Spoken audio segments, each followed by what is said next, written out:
Coucou tout le monde, j'espère que vous allez bien. Moi ça va, alhamdoulilah. Aujourd'hui on se retrouve avec une petite vidéo où je vais encore une fois faire plusieurs variétés. Je pense que je vais m'arrêter à 3. Comme ça je vous en ferai chaque jour un peu.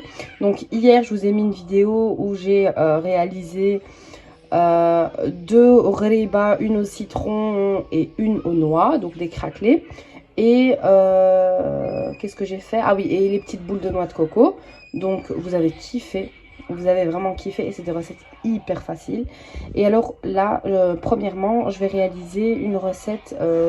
Ma mère l'appelle gâteau de tabac. En fait, c'est en français, c'est le gâteau de la marque. Pourquoi, je sais pas. Je suis, c'est tout. Et au fait, c'est des gâteaux plus ou moins secs. C'est pour les mamans en général. Elles aiment bien passer ça avec le café. C'est un peu comme le gouressat. Nous, chez nous, on dit le gouressat, mais je sais pas comment on appelle ça. Vous allez voir. Donc, vous allez suivre avec moi.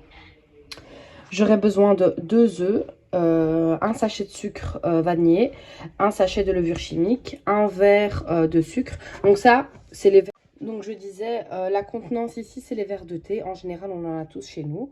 La même chose avec un verre d'huile normale, l'huile de tournesol.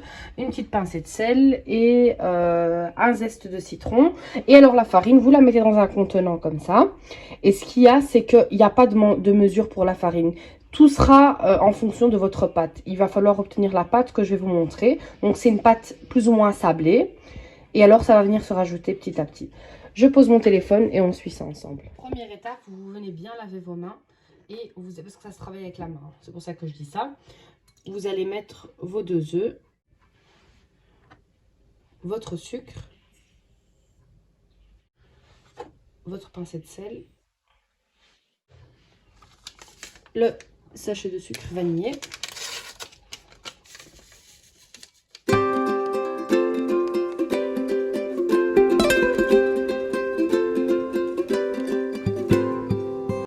À ce stade, donc on obtient ceci. On vient mettre notre zeste de citron.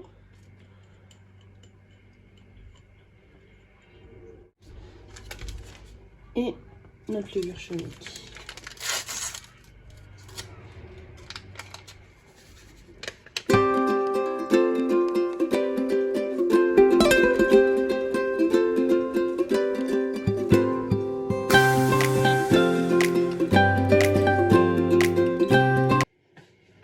Donc là, ce que je vais venir faire, c'est qu'on va venir rajouter la farine, step by step, vraiment petit à petit, juste le temps de bien ramasser la pâte. Allez, on commence.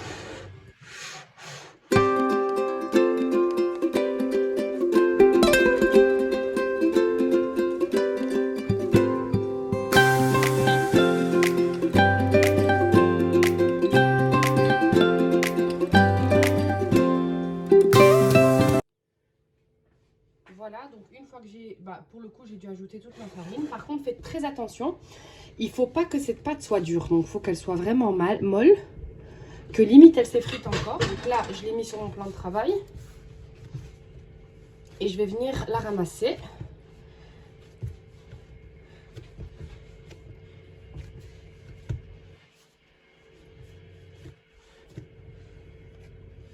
Je viens la couper en 2.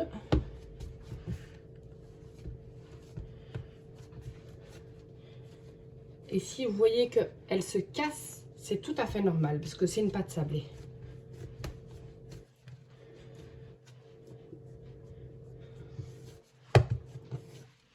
Voilà. On sépare en 2. Donc je suis quand même venue mettre un papier sulfurisé ici sur le plan de travail pour qu'au moment où je l'étale et que je fasse la forme et que je vienne à le relever pour venir la mettre dans mon plat, la forme ne se déforme pas, quoi, tout simplement.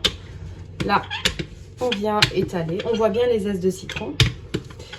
On vient étaler ma pâte. En fait, de base, c'est un gâteau hyper gros. Mais j'aime pas ça parce que il gonfle, quoi. Il gonfle au four, ça gonfle avec la levure. Ce que je vais faire moi, c'est que je l'étale comme ça. Et alors, je suis venue prendre cet emporte-pièce là. Vous prenez celui qui vous plaît vraiment. Et on vient faire ces petites formes, tout simplement. Franchement, ce gâteau hyper facile. Et en plus, comme ça, il y en a pour tous les goûts. Pour les mamans, pour les jeunes avec le chocolat. Pour ceux qui aiment la confiture, ceux qui aiment l'abricot, la noix de coco. Voilà. On vient enlever les contours.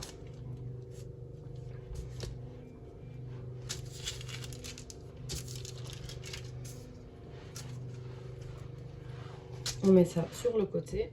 Et alors, ce que je viens faire, tout simplement, je viens décoller le gâteau et je viens le poser sur mon four, sur ma plaque qui va aller au four. Tout simplement. Allez-y doucement, il faut être délicat quand même, parce que c'est de la pâte sablée. Ça a tendance à très vite se déformer ou à se casser. Donc voilà, je vais tout mettre sur la plaque et puis on se retrouve. Donc après avoir fait toutes mes formes, donc là c'est un peu le bazar parce que j'ai coupé directement là-dessus, mais c'est pas grave, quand je viendrai le mettre dans le plateau, de toute façon ça part quand même au four. Je viens prendre un jaune d'œuf, j'ai rajouté un peu de lait pour adoucir un peu le biscuit. Je prends des amandes comme ça concassées, un tout petit, et alors des amandes effilées, ça c'est purement décoratif. Donc je vais venir mettre mon jaune d'œuf et puis 1 sur 2 je vais venir mettre des amandes comme celle-ci et puis des amandes comme celle-là, tout simplement.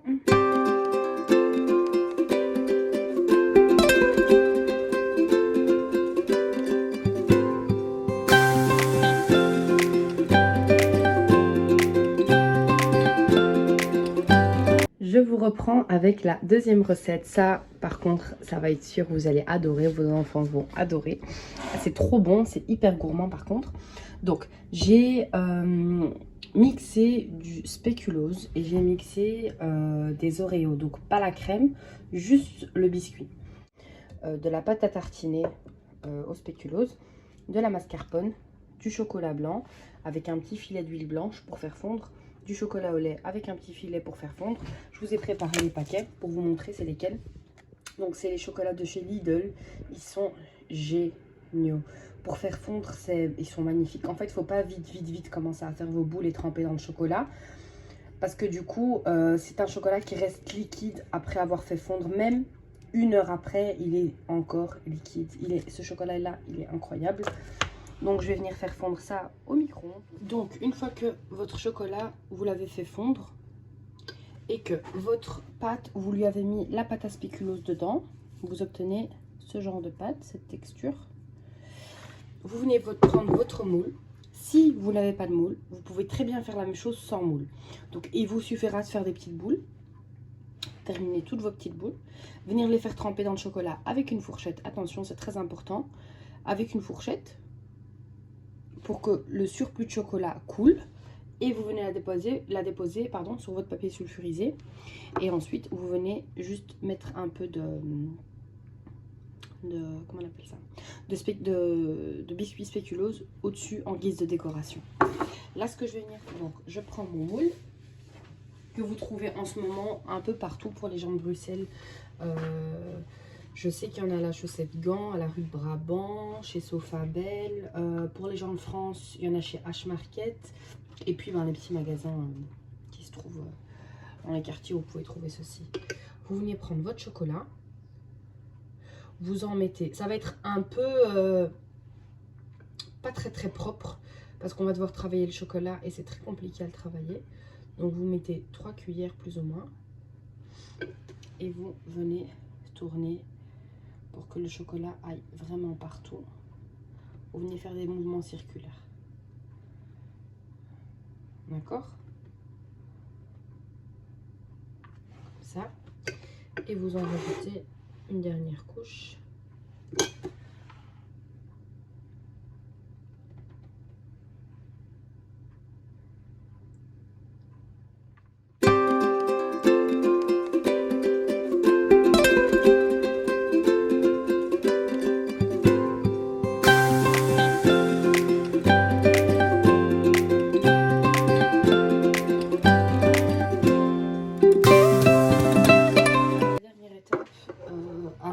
Au congèle. Si vous n'avez pas ça, c'est un couteau à pâtisserie. Si vous ne l'avez pas, vous prenez juste le dos de la cuillère d'un couteau à beurre, tout simplement. Et vous venez juste enlever tout ce qui est surplus.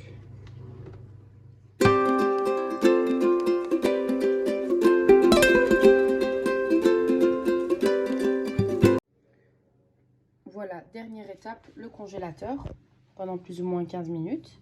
Et ensuite, je les sors et je vous montre.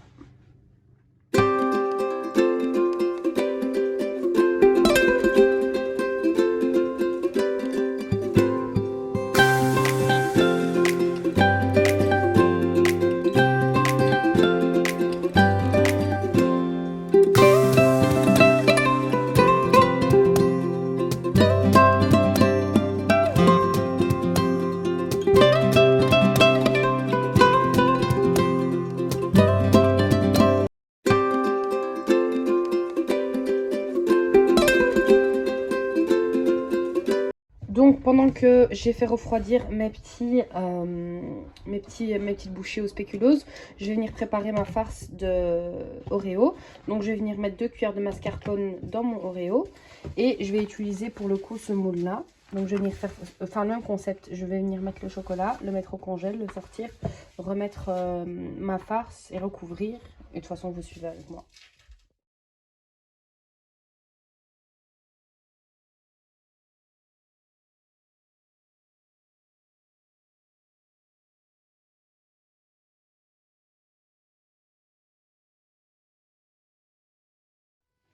On vient prendre notre moule et on répète l'étape tout simplement.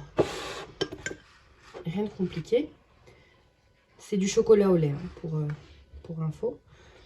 Voilà. Et je pense que avec ce moulin, on aura beaucoup plus facile parce que du coup, il est très bas, donc il est fin. Et il n'y a pas de coin. Il est complètement arrondi. Donc c'est plus facile. Juste veillez bien à mettre du chocolat partout pour pas qu'il y ait trop une fois que vous le démoulez, quoi.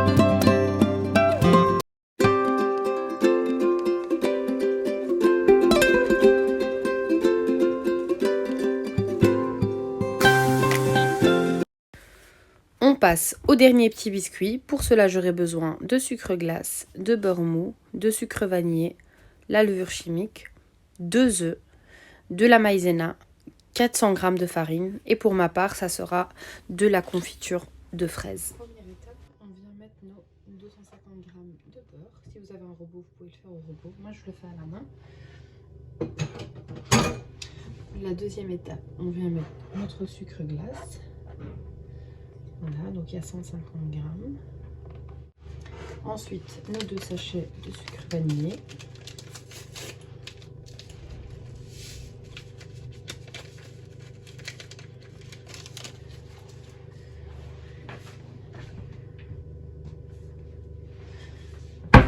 Et une pincée de sel.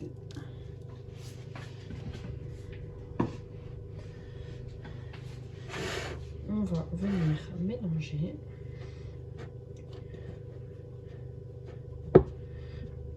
Je viens écraser juste avec mes mains comme ça. Et maintenant, je vais venir le faire au lèche-plat.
partie, je vais venir l'enfourner. Je ne vais rien mettre dessus, ni jaune d'œuf, ni huile. Voilà, donc une fois sorti du four, dès que vous voyez que les bords sont beaucoup plus dorés que la surface ici, et que l'arrière est doré comme ça, et que le milieu est plus mou, c'est qu'ils sont parfaitement cuits.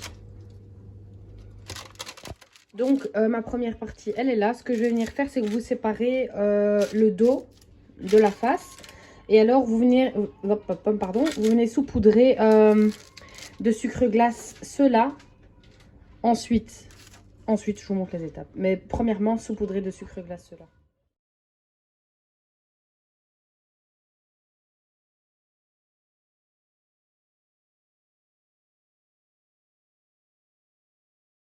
Donc voilà la texture qu'on obtient après mixage. Donc je suis venue inverser pour travailler plus facilement. Vous mettez ces biscuits là de face sur le dos. Vous prenez votre confiture avec un pinceau, juste histoire que ça colle. Si vous en mettez trop, ça déborde. Voilà. Vous prenez le gâteau où vous avez mis le sucre. Non, celui-ci il est plus petit. On va prendre celui-là. Voilà. Et à l'aide d'une petite cuillère, vous venez remplir le petit trou. En fait, il faut y aller vraiment délicatement, sinon vous en mettez partout et ça va pas.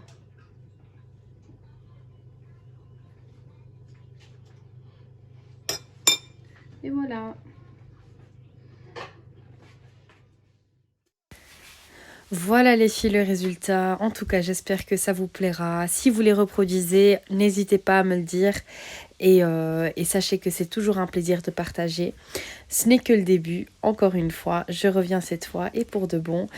Encouragez-moi, likez, commentez et surtout abonnez-vous. Merci.